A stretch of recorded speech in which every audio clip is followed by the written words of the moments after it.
Na SMark, você pode organizar um fluxo de tarefas para que elas sejam realizadas em sequência. Por exemplo, ao fechar uma venda, tem todo o processo de fazer a cobrança, passar o cliente para pós-venda, agendar a reunião de implantação e fazer o acompanhamento periódico a cada 90 dias. Ao criar um workflow com essas tarefas, sempre que uma for marcada como concluída, a seguinte será registrada automaticamente no sistema para ser realizada também. Assim, você otimiza o seu tempo, pois não precisará criar cada uma delas individualmente. Neste vídeo, nós vamos mostrar como você pode criar um workflow, adicionar tarefas a ele e configurar um relacionamento entre essas tarefas e como visualizar o workflow. Vamos lá? Para criar um workflow, acesse Banco de Dados, Títulos de Workflow. A seguir, clique em Adicionar e informe o nome que deseja para esse processo. Aproveitando o exemplo mencionado anteriormente, vou colocar Venda Realizada e salvar. Se for necessário, você poderá editá-lo ou excluí-lo depois. Agora, para adicionar tarefas ao workflow, é necessário que você as crie primeiro. Para isso, acesse Banco de Dados, Tipos de Tarefa e clique em Adicionar. Em Tipo de Tarefa, escreva um título para que você possa identificá-la no sistema. Se desejar, você pode seguir a estrutura: nome do workflow, tarefa, etapa. Por exemplo, Venda Realizada, Financeiro Fazer a Cobrança, etapa 1. A seguir, informe quais dados aparecerão automaticamente quando uma tarefa deste tipo for lançada no sistema. Por exemplo, se você configurou que a previsão de conclusão será em 2 dias e a tarefa for lançada no sistema no dia 28, automaticamente sua previsão de finalização será preenchida para o dia 30.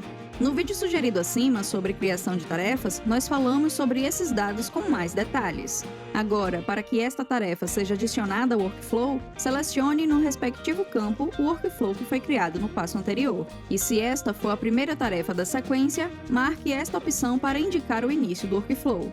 Antes de salvar, não esqueça de conferir se você selecionou as opções de status ativos da tarefa. Além de definir quais são as opções disponíveis para os colaboradores selecionarem ao alterar o status da tarefa, essas opções também correspondem aos relacionamentos do workflow, que veremos no passo a seguir. Recomendamos que você preencha também o campo status inicial, embora ele não seja obrigatório. Por fim, salve as configurações e crie outras tarefas da mesma maneira, adicionando todas ao workflow. Lembrando que você só deve marcar como início do workflow apenas a primeira tarefa do fluxo, ok? Por fim, vamos configurar os relacionamentos entre as tarefas do workflow. Para isso, identifique a primeira tarefa que corresponde ao início do workflow e clique neste ícone para editar.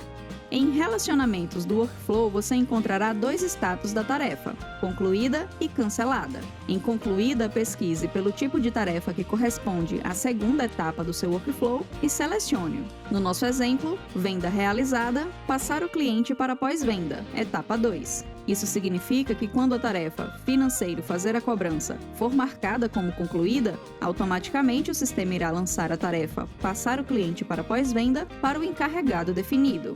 No nosso exemplo, nós não vamos configurar uma outra tarefa para quando esta for marcada como cancelada, mas você irá configurar os relacionamentos de acordo com as necessidades do seu negócio, ok? Salve a configuração e repita esse processo para todas as tarefas adicionadas ao workflow, sempre selecionando a próxima etapa quando cada uma for concluída.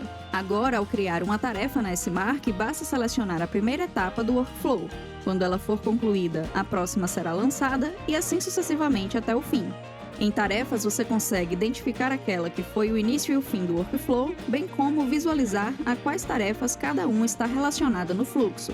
Clicando no ícone de engrenagem de uma delas e em detalhes, você ainda consegue visualizar uma representação gráfica do workflow, onde a primeira tarefa do fluxo pode ser identificada pela borda na cor preta, as tarefas concluídas pela borda na cor verde, as tarefas em andamento na cor azul, as não iniciadas na cor roxa e as canceladas na cor vermelha. Clicando fora do fluxo e arrastando o gráfico, você consegue posicioná-lo da forma que preferir. E clicando sobre uma das tarefas, ela ficará destacada na cor verde e as informações sobre ela serão atualizadas logo abaixo do gráfico. Desse modo, você consegue acompanhar os detalhes de todas as tarefas do fluxo sem precisar abrir cada uma individualmente pelo ícone da engrenagem. Pronto! Espero ter ajudado e até a próxima!